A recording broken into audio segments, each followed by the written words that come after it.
we're here with Peter, how do you pronounce your last name? Mohrbacher. Mohrbacher, at the Alternative Press Expo at booth 207. And your wife just stepped out, right? Yep, she just stepped out.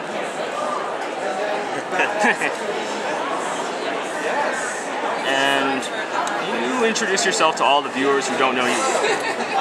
Well, I'm Peter Mohrbacher. I'm a concept artist and illustrator. Most people know me by my work on Magic the Gathering. I did concept art for Return to Ravnica and Theros, and I've been doing illustrations for them since around 2012. So, yeah, that's pretty much it. Right now I'm working as a senior artist over at Kabam, making web games, working on Dragons of Atlantis, which is a bit of an esoteric call-out, I suppose. But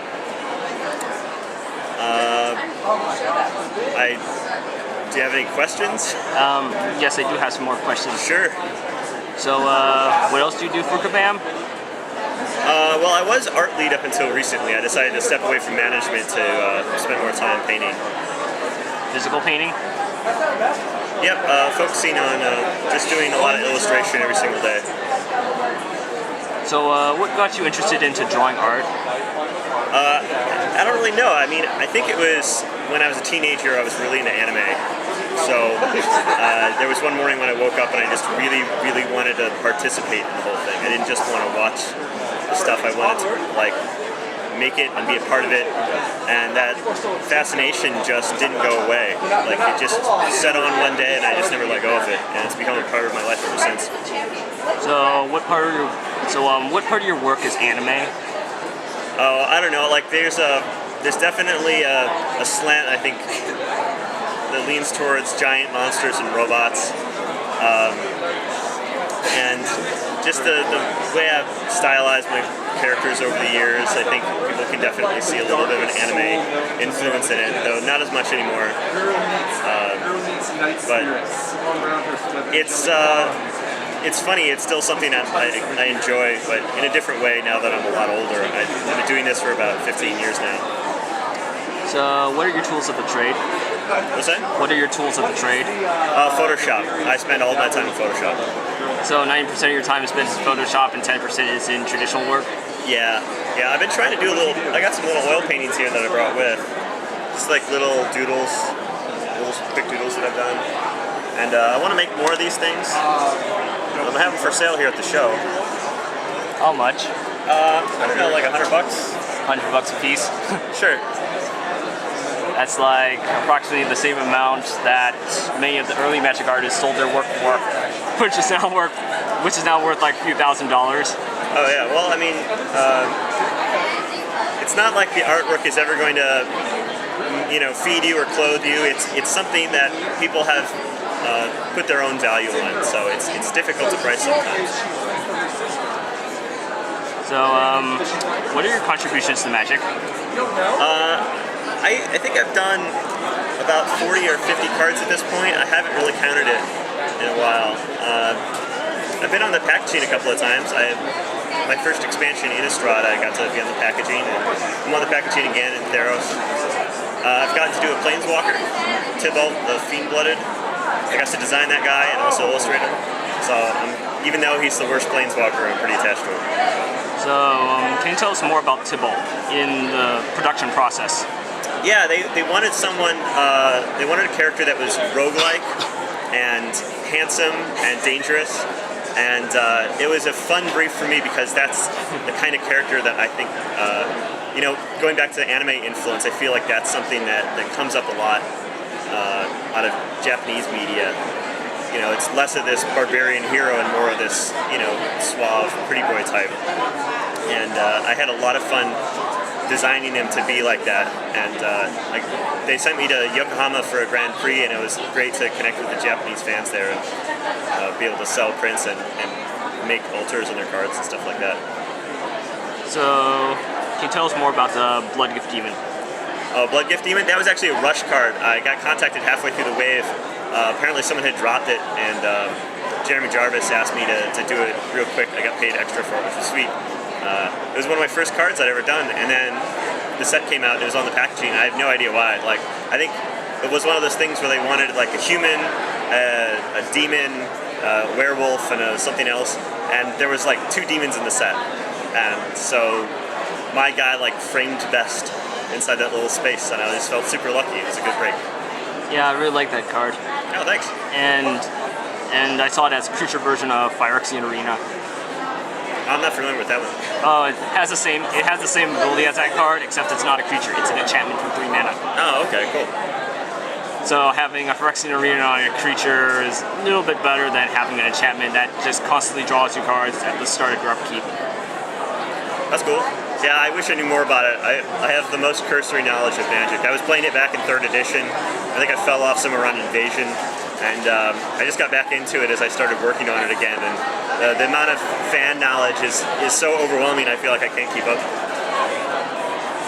Yeah, I know it's like fake when you just can't keep up with all that stuff. Yeah. And what do you think about 3D printers? 3D printers, I think 3D printing is amazing. I think that it's going to revolutionize the way that manufacturing works throughout the world. And I think that as some of these patents slide out and become public domain, I think we're going to see some really exciting technology. I've looked into 3D printing myself. I would love to start working with modelers and technical artists and figure out ways that I can have, the stuff that I make live in some sort of 3D printed form, but I haven't quite figured it out yet. I'm still keeping an eye out, waiting for a good opportunity to get some stuff printed. So, how much are you willing to pay for a 3D printer at this moment? For a 3D printer, the problem with it is I would have already bought one. As long as they're under $1,000 bucks, I think I would buy one. But I have no idea what I would do with it, and I have no time to operate it. Like, I don't know where I'm gonna. I would want to make my own stuff, but I don't have time to like design it in 3D. So I think when I have the time and the tools are good enough for me to be able to design my own things in that space, that I'm going to probably pick one up and start making stuff. So what do you think about Cody Wilson using it to print guns out of it? I think it's an interesting concept. Like a lot of our views on these sorts of subjects are tied to certain truisms, like the fact that it takes some level of manufacturing ability to create gun parts. And if that's not true anymore, then we need to start looking at what those implications are. But again, it's such a new technology that no one really knows yet. Just like everything else, like computers, television, radio. Yeah. Oh, the printing press. People always follow the path of least resistance, and no matter how much you try to fight against it, they're always going to go that way. So I think there's probably some way that we can live in a civilized society and have 3D printed gun parts, but I don't know what that looks like yet. It's going to be interesting. Something like Switzerland? I have no idea. I've tried looking into it a little bit, and it's such a complex issue that I have a hard time forming a real opinion about it. So it's practically going to be something like Switzerland. Maybe. I don't know what's going on in Switzerland. In Switzerland, since the 1600s, they require that every person be trained in gun safety. Oh, that's a good idea. Yeah. Also, upon completion of their training, they're required to keep their combat weapons at home. That's interesting. And also, the weapons that they have at home at this moment are select fire. That means they can be fired on full automatic if they wanted to. Oh, interesting. I believe that people should be responsible for themselves, but not to an extreme degree. I don't think that anything is good in an extreme. So your canvases that you have for sale are all digital pieces, correct? Yep, all digital. This one back here has been embellished. I've taken some acrylic to it. So that one's a traditional piece in acrylic. No, it's a canvas print that I've painted on with acrylic, and then I've coated with a glossy medium. So you printed it out first, and then you colored it in with acrylic. No, I just added some accents. It's just a little bit of embellishment. Okay, so the great part about digital pieces, no one can have the original, right? Yeah, it's a bit of a bummer. I really wish I could have originals to like keep or to sell. There's a lot of people who are collecting representative art. Fantastic realism these days, and it's a really cool community, and I wish I could participate with it more. So I'm hoping that maybe I'll be able to make some more oil paintings going forward to be able to meet up with some collectors. It'd be cool. And you're also selling some magic proofs, correct? Yep, I also got some artist proofs here. Well, this is what Peter has available for all you people who are interested in buying some stuff off of him. I'm gonna have it all up in my Etsy store really soon, I promise. Especially the God of Death. I mean, God of the Dead. He was originally called God of Death, and they changed it. Yeah, it must have been with the religious crowd. I'm not sure. Yeah, because early on, and the religious crowd got on Wizards and said, no, we don't want you printing any demons. So they're like, okay, we'll print horrors. And for the entirety of the first decade, they only printed horror cards, and they just stopped printing demons for a little bit until 2002. Interesting. I know you're working on it. Oh, yeah? You're the one who makes all these angels. I do, yeah. That's how I started.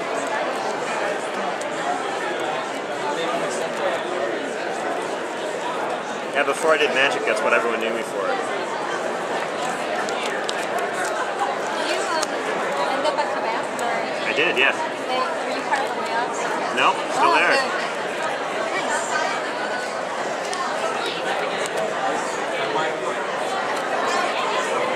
So practically ran out of Zombie Apocalypse, right? Zombie Apocalypse artist proofs were lost forever. I think that was from Dark Ascension, right? Because all of my Dark Ascension artist proofs were sent to the wrong address, and they were never forwarded over. They got thrown out in somebody else's mail. What? So those were destroyed. I never got them. Never got your Dark Ascension proofs because of the wrong address? Yep. I failed to give Wizards my correct forwarding address, and I worked for a while to try to get them back, and when I finally got a package in the mail, it turned out to be my free pack of booster cards, my free booster box, and it didn't include the artist proofs. I was like super bummed because I was looking forward to like having those. I think the artist proofs are really cool, and I I always hold on to a few of them. Like I never let them sell out. Sorry, how much is one of the prints? Oh, the prints are $25. So if somebody finds one of your Zombie Apocalypse proofs, it might be worth a few $1,000s right now. Yeah, you'd have to find someone who's willing to pay a few $1,000s for it. But no, they're currently lost to the ages. If they show up as some collector's item down the line, I'd be interested in having some. But I think they're probably in the trash. I think they're probably in a landfill somewhere. Just like all those invitational test prints. I don't know anything about that. Oh, okay. For a quick history lesson, there was a bunch of test prints that they did for the invitational. The format was called "Would you still want to play it if it costs more or less?" And they had a Black Lotus that cost 3 mana. Yeah. It says, "Do you still want to play it if it costs more or less?" And they had a Swords to Plowshares that cost 5 mana. And they said, "Would you still want to play it if it costs more or less?" Which one are you interested in? This one and this one? Sure thing. Do you have a square thingy? I do. Okay, good. Because all I have on me is my credit card. Sure. Let me just find it. This is the first person.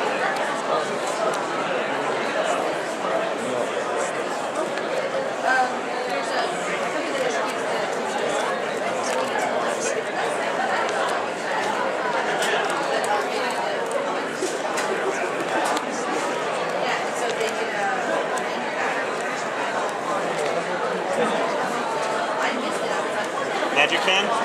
No, actually, I knew you before you became a Magic person. That's right. You just picked out 2 magic cards. Yeah, I like them. They really, In fact, I like their colors a lot. No, I don't know. just getting organized today.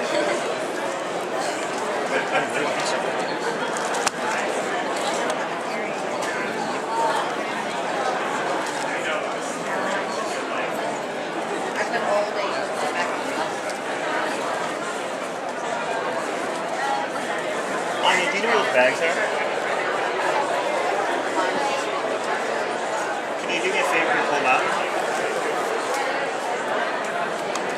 This is really interesting video material, actually. Yes, I'm used to this already.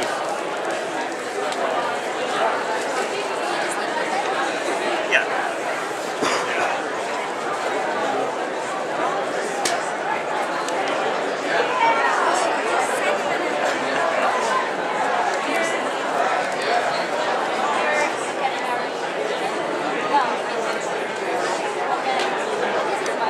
It was funny, the parking attendant only took cash. I was thinking to myself, why don't you have Square? What is going on? I can take credit cards.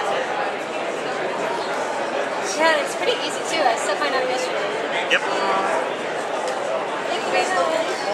Yeah. my pleasure.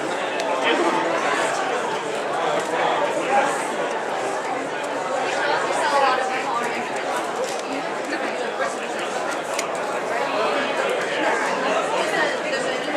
So I make sure I want to make sure the tax is set right.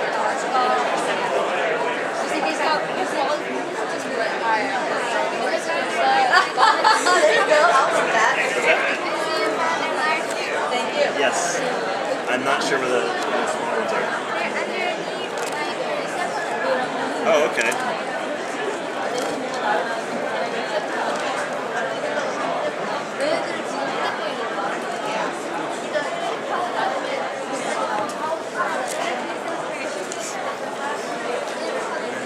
Credit card information. Can't show that.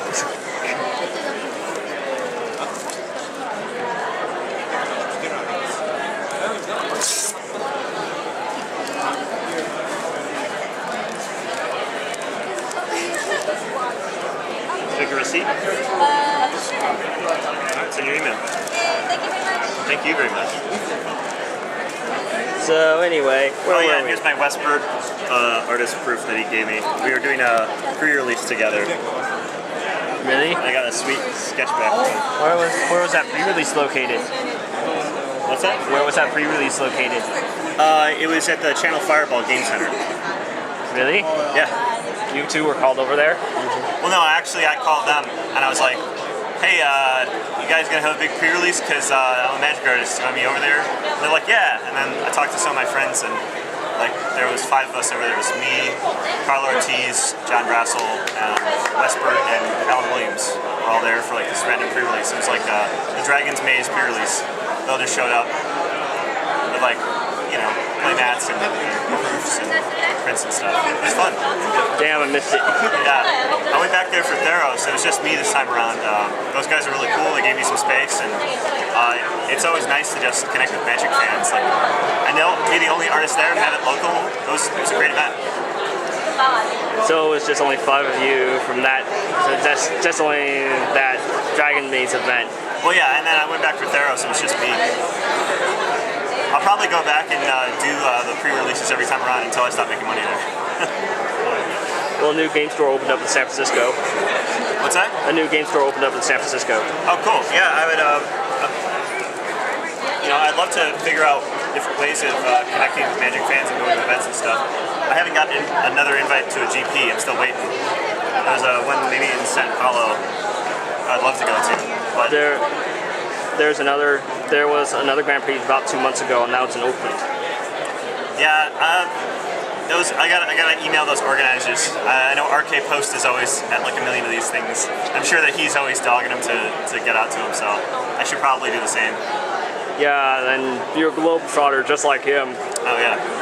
where he's out to an event every weekend. I don't know how that guy does it. He's got a family too, doesn't he? I don't know how the guy gets out of so many He's weekends. divorced 2 times already. Oh, maybe that's why. Sorry, RK. Not only that, we also joked about Taylor Jacobson at that Grand Prix where he failed to show up for about 5 hours into the event. Oh.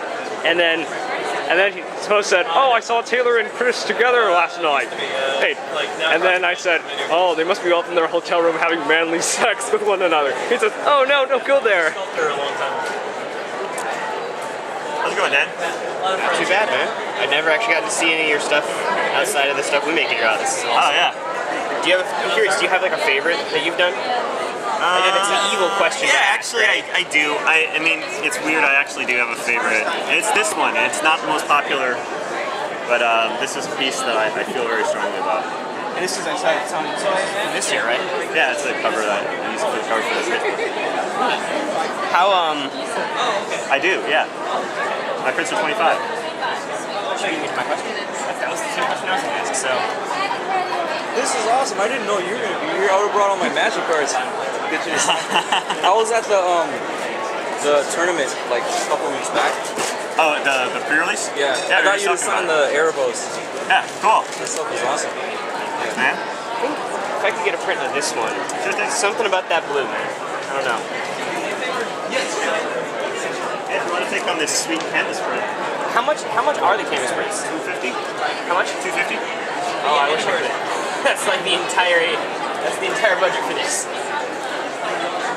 Go get your promotion and then. That one utterly pops.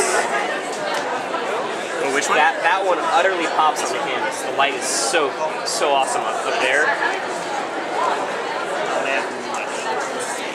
Oh, I haven't restocked my prints in a while. You're getting like one of the very last ones of this. Actually, the last one besides the display copy. There you go. Awesome. Aren't you glad we're here? Right? Thank you very much. Nice to Good meet you. evening, early. Thank you. She got me to come, so.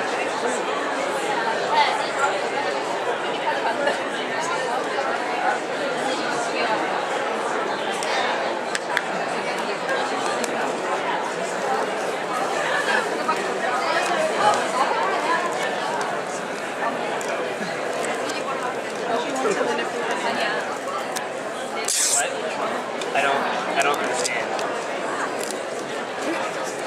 Yeah. Oh. Is that from the mailing list? Sure. You know one of my emails anyway. So. Oh, yeah.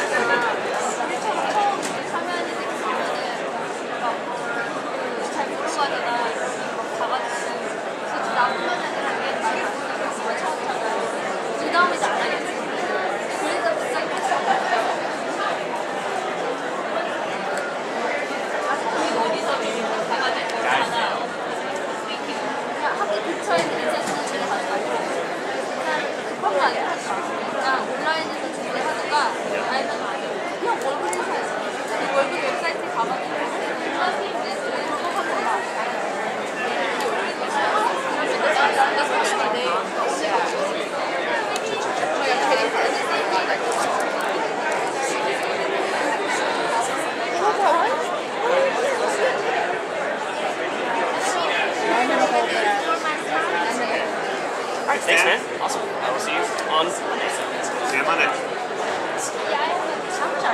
25?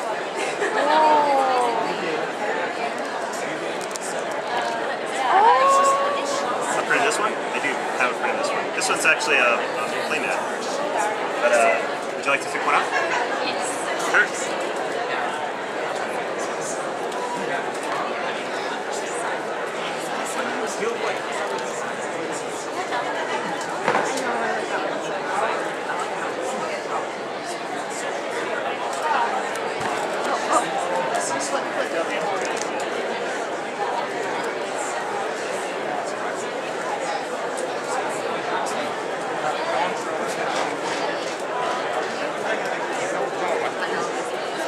Just crack them and lemonade. Yeah. So the lemonade is so cheap on the cheap on it. Oh man, I love this. I love this one. I love this one.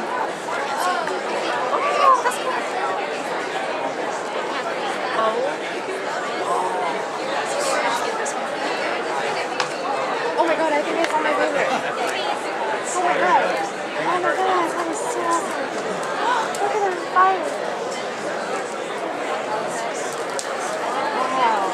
Oh, like this one? Yeah, I do. I like everything. Let's just get the whole thing. Can't get the whole book. Just buy the whole thing.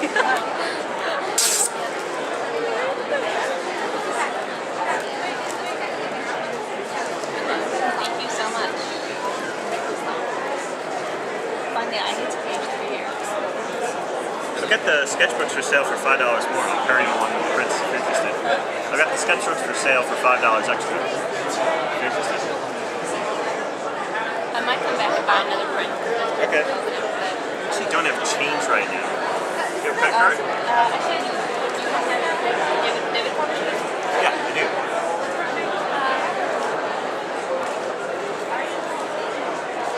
No one here with that. If you want to sign up for a mailing list while I process it, you'll be able to get updates from me.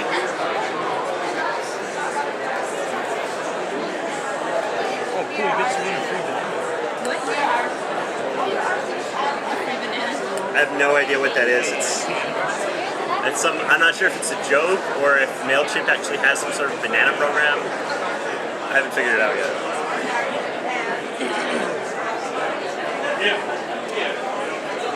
Yeah, this stuff is awesome. Like, I went to your site, like, after pre-release. Yeah. Holy crap. Oh, thanks, man. Like, did you design the concept for Burning Tree Emissary, or? I did, yeah. Oh, you did? Oh, man. I'll sign that. Anything?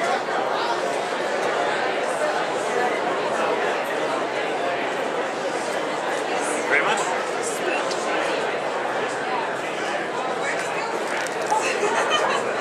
Thank you very much. Oh, it was good seeing you again. Continue. Anyway, where were we? What? You're the one who did the Magic the Gathering. I've done some Magic the Gathering stuff, yeah. That is so cool. I've always liked the designs of the characters or the picture designs. Wow. Thanks, man. It's wow. It's so amazing. Finally met the guy who does this. I'm one of the guys. There's a lot of us. Well, I think you, but Actually, I wonder how many of us are here. Like, I haven't looked around yet. Just two? You and Shelly. Shelly. Shelly won. Oh, okay. I don't think I've met her yet. Unless Alan Williams decided to show up. No, he's in New York right now. He's working on a movie. So he skipped out on this event so he can go over there. Well, no, he's been over there for a while. okay. So is this some of your art stuff? Yeah, some of it's my Magic card stuff, and some of it's my personal work. Awesome. And with luck, Jason Felix might show up. Oh, that'd be cool. Yeah. I mean, he's local. Yeah, he's lives coming right from. around here. He just comes from my side of town. And Carla Ortiz is probably gonna be around here too, somewhere, just wandering around. She lives right around here too. Yeah, she's working for George Lucas. Yeah, she is. I used to work with her up until The layoff. Up until the layoff. last.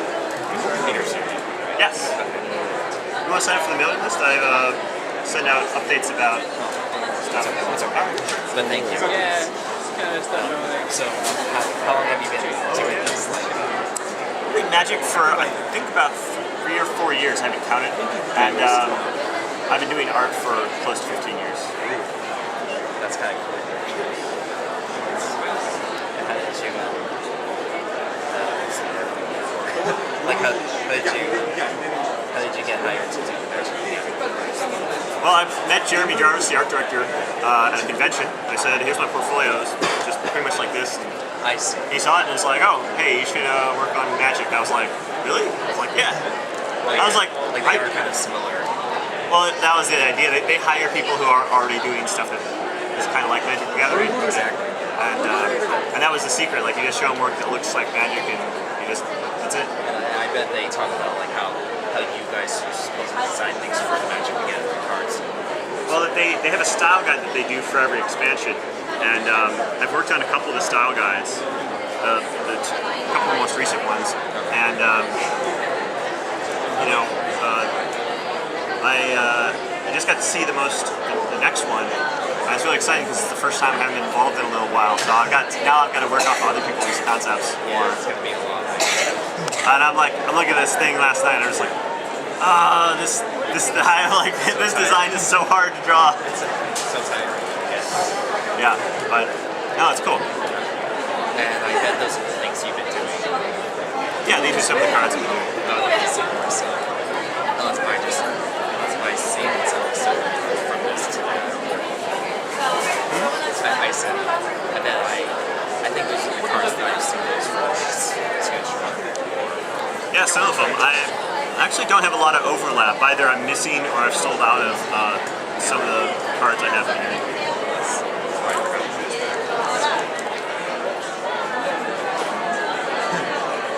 It's really nice. Thanks, man.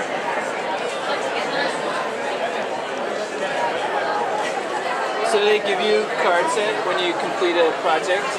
They give me a box of boosters and then 50 copies of every card is the artist proof, where it's white on the back instead of having the regular back. That's great. And they're numbered artist proofs?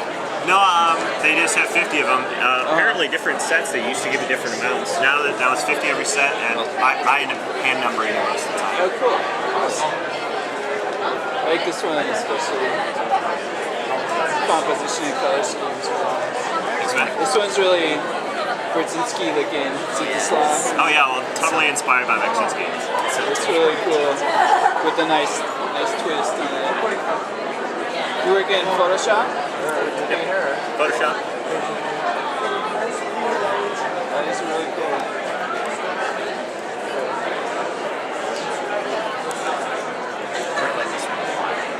Oh, thanks. That was my first Magic card. Really? This is? That was, yeah. I try to put everything into there because, like, I really wanted to get hired again. You know, they gave me the first commission. I wanted to do the best I could. So you're really stressing about it. freelance illustrator? I do freelance on the side. Full time, I'm working as a senior artist at a company called Kabam. Working on web games.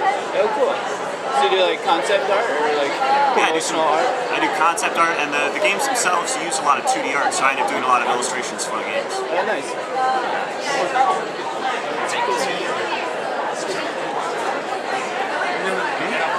I said I've been taking 2 days this year, so Oh, cool. I'm very much trying to keep doing some artistic stuff, but not just a beginner. So, Well, it just takes practice. yeah, most definitely.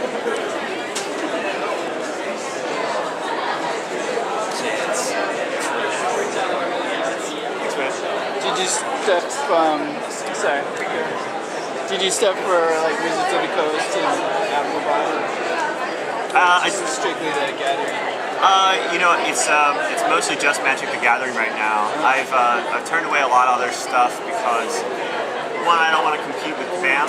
I don't want to work with any competitors with BAM while I'm employed there full time. Yeah. And also That's reasonable. having to balance a full time job and a family and freelance. Like I say no to everything that doesn't have like some sort of career growth attached to it. If it's just a paycheck, it's got to be a lot of money for me to think about it because it's meaningful time to me that it takes up. Yeah, I can understand. You don't want to work. I mean, you want to have a life, not just. Yeah, I want to spend time with my family, and the reason I like doing Magic is because it's got this huge fan base. And Wizards does a great job of helping to promote the artists and keeping them out in front of the product and making sure that people who like the brand are aware of it. So that's such a huge help because nowadays, you know, artists have to be their own brand, and to be able to hitch your wagon to something as big and as beloved as Magic is such a huge opportunity. Like, you know, the paychecks I invoice for are actually a fairly minor part of it. Just being able to connect to that larger fan base is really exposure. Yeah, I mean, that's what people are always promising. They email me and they say, hey, this is going to be a Kickstarter thing, there's going to be tons of exposure. It'll be huge. And I'm just like, no, it's cool. Like, you know, when I do something for Magic and it gets printed millions of times over 16 different languages, you know, it's out all over the world, like, You can't beat that's that exposure. Yeah, that's the real good stuff. I'll buy one of these. How much is this? They're $10. Okay.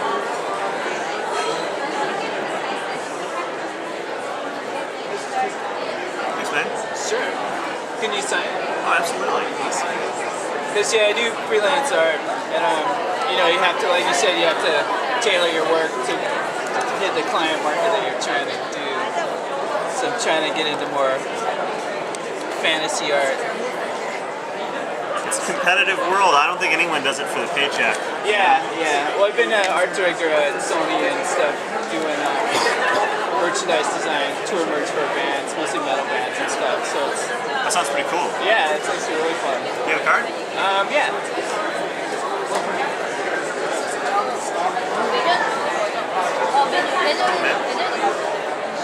It's pretty fun, but it's just really a small slice of what my portfolio looks like compared to the broader spectrum of freelance work out there. So I'm trying to just mix it up, do promotional pieces on my own time. So I do some stuff for this company called Spiral too, out of the UK.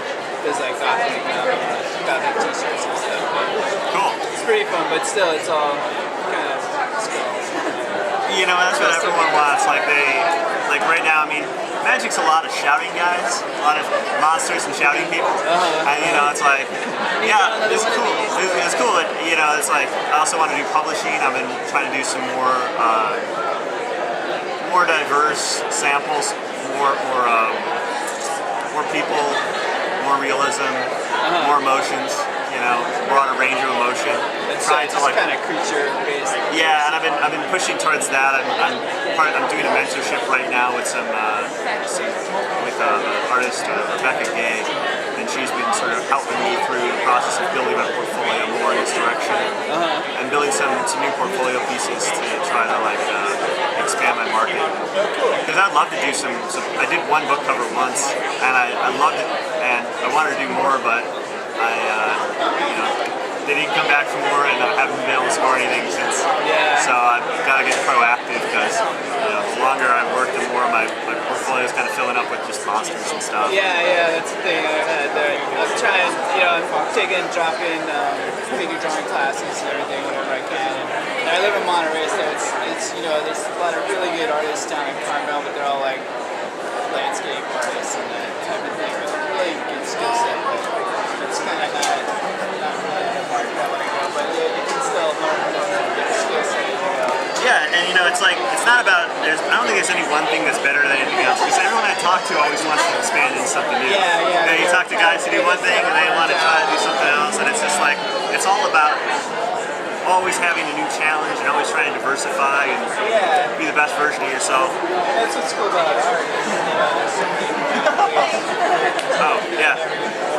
Oh yeah, it's sometimes overwhelming, the idea that I've only got so many years to make as much art as I can and explore as many ideas as I can and build so many skills.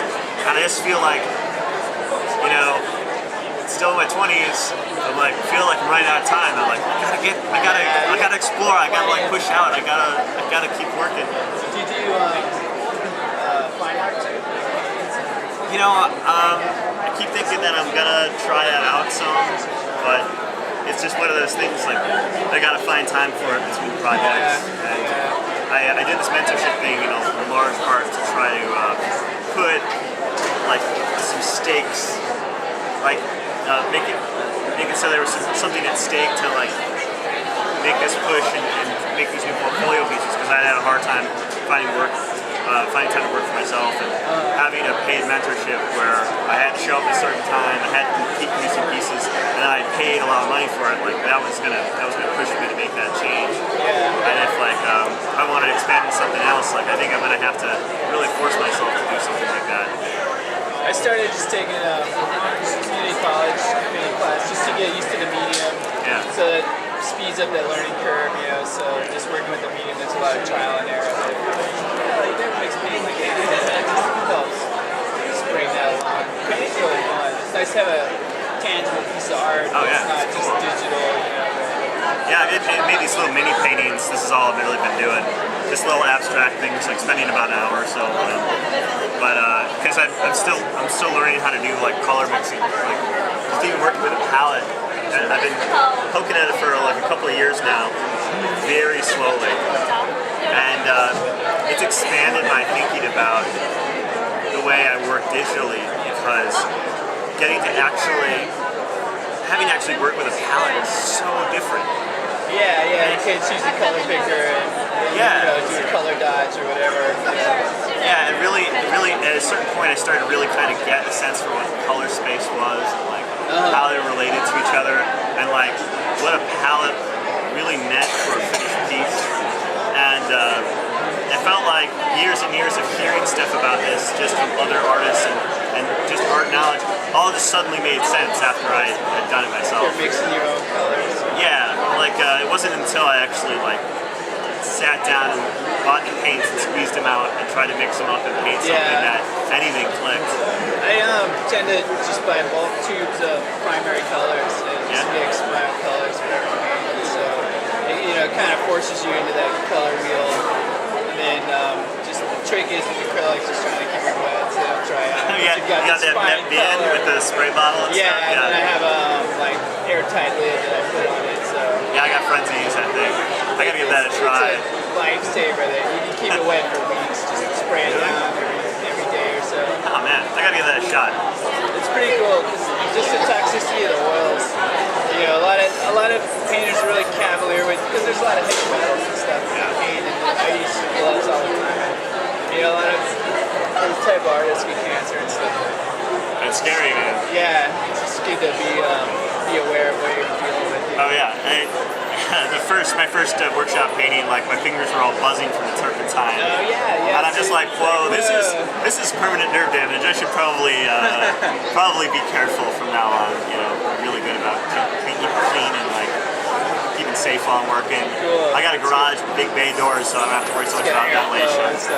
Awesome. Yeah, I really want to give acrylics a try. I want to give everything a Yeah, try. I like acrylics a lot because they're the most versatile. You can they have all kinds of different mediums. If you like it like oils, you can put extenders in it so it dries slower. Yeah. You can mix. Even they have like pumice and stuff, and you can get this really cool height texture out of it. Cool. It's pretty fun. Anyway, nice talking to you. Hey, nice talking to you. See ya. Yep. Really busy today, right? Really busy, right? Oh yeah. So anyway, as I was saying, I think you were wondering about this more or less format regarding.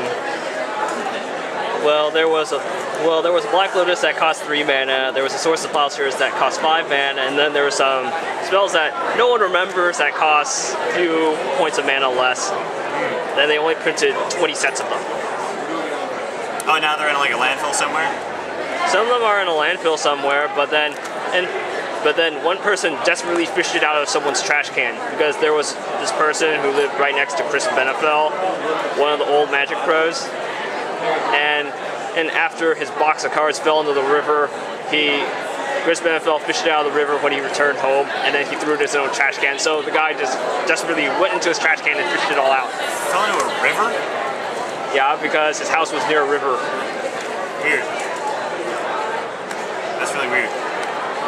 Well, anyway, there's nothing too special about it artistically, but they're worth $50,000 on secondary market.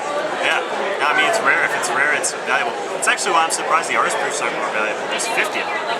Yeah, because at the time, Jesper Riffers was trying to get artists to do stuff for his game. He said we're not going to be able to get people to be motivated to actually get people to do stuff for our game. So this is what we're going to do. As he explained to the administration, he said we're going to put their names out there, we're going to pay them royalties, and then we're going to give them 50 proofs of each contribution. Yeah. I know some people who made a lot of money off those the royalties and the stock options from doing this stuff. It was funny, there was 2 artists that I knew that one of them had taken the stock option deal and one of them told them to buzz off back for alpha. And one of them bought a boat, the other one didn't. Whoa, sorry, man. Alright. No, that's I got it. So which one out of the original cast did that? It was Rich Thomas was the one who said yes. And Chris McDonough, who was a figure mostly associated with White Wolf these days. Back in the day when he was dabbling around with art, he was like, "No way, pay me," and then he regretted it ever since. This is what he told. This is what I think. This is what Rich told me. I'm not. This story might be totally apocryphal. Yeah, it's just like Brian Snowdy's story about he signing stuff in Germany. Brian Snowdy. What was this story? What was the story about? Well, he was signing cards in Germany. The kids used to come to his booth with an average of 100 cards at a time, and the kids expected him to sign all those cards using his regular signature on a regular business actually on a regular basis for 2 days straight. And in the middle of one stack, he broke his wrist. Jeez. He said his wrist was bulging in front of one of the stacks, so he then switched from his regular signature to his alternative signature, which is BS. Oh, interesting. So he's practically the only person who gives everybody BS. Oh, that's cool. Yeah, I have a really pain in the ass signature, so I've been thinking about making an alternate one for Magic, but I've got so many cards out there that I've signed already. I'm hesitant to make the switch. I was thinking of actually making some sort of stamp or something at first, just because I didn't have a real signature, but I'm pretty sure people wouldn't like that, so I'd say no to. Yeah, unlike your regular signature, which we saw earlier, where you're signing it. Yeah, the block letters, it's just a pain in the butt, but that's kind of what I committed to, so I keep doing it. Just like what Therese Nilsson did back when she was starting to sign stuff. Did she do it too? She used to do what she used to do with the block letters for signature, but then it's gotten very curvy. Oh, okay. You want to see it? I have it on me. Oh, that's fine.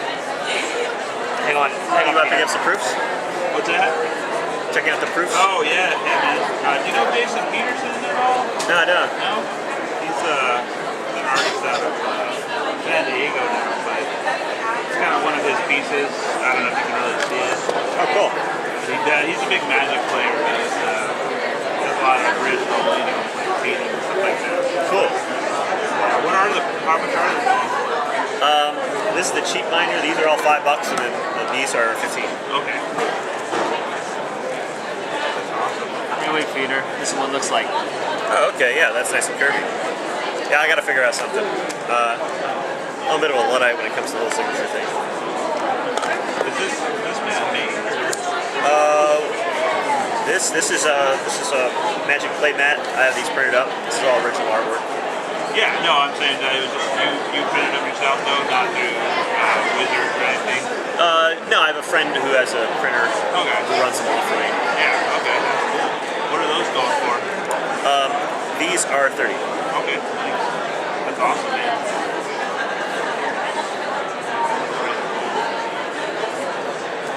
Or 35, actually. Sorry.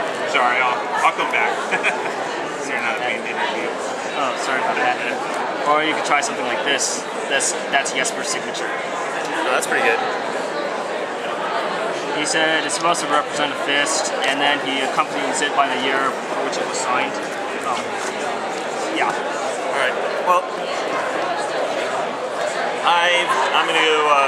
I'm gonna take a break. So, thanks for the interview. Yeah, it's a real long one. And before we conclude,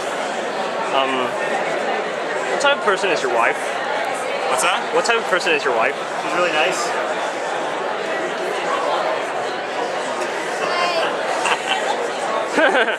Say hi to the camera.